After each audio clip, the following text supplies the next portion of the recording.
Washington, AP, Pete Alonso and the rest of these new-look Mets are playing just how the club had hoped. It's just 2 games, of course, but 2-0 is better than 0-2, which is where the Washington Nationals are as they adjust to life without Bryce Harper. Alonso contributed 3 hits, 2 RBIs and a pair of nifty stretch plays at first base in Game 2 of his Major League career, and fellow youngsters J.D.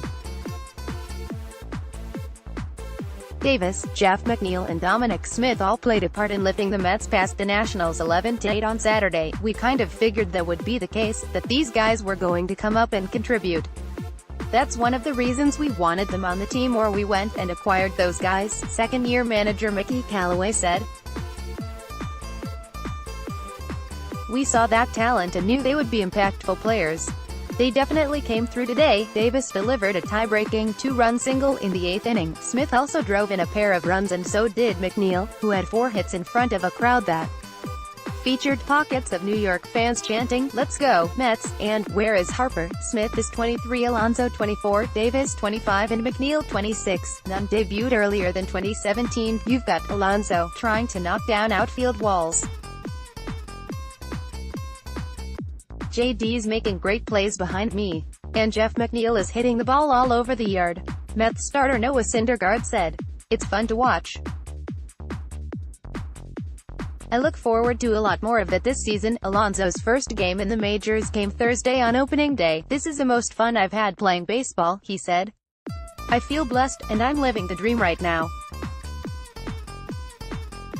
I'm just having a blast out there. Another off-season acquisition by agent-turned-GM Brodie Van Wagenen, closer Edwin Diaz, picked up his second save with 1 pitch by getting Kurt Suzuki to fly out with a man on in the 9th after Seth Lugo let a 7-run lead shrink to 3. Much earlier, Syndergaard and Steven Strasburg left with identical lines: 6 innings, 4 runs, 7 hits. This one came down to the bullpens, and while neither fared that well, Washington's rebuilt version really flopped.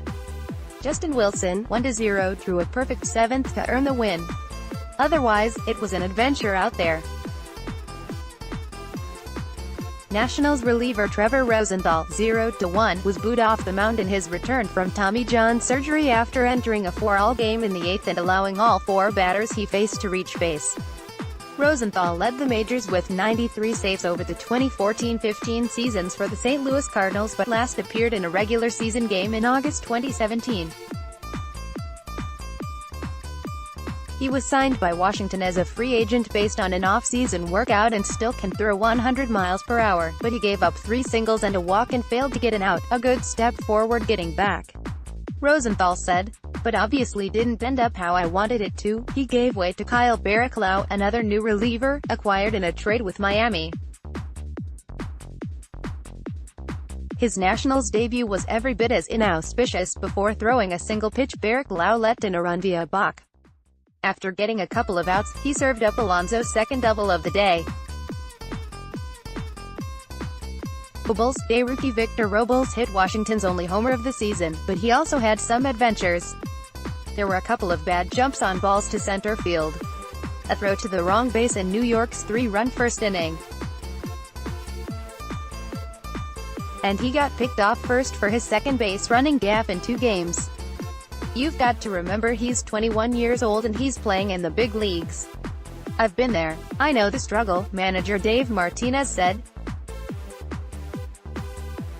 He's going to get better. Up next in Sunday's series finale, LHP Patrick Corbin will make his debut for the Nationals, who signed him to a $140 million, 6-year contract.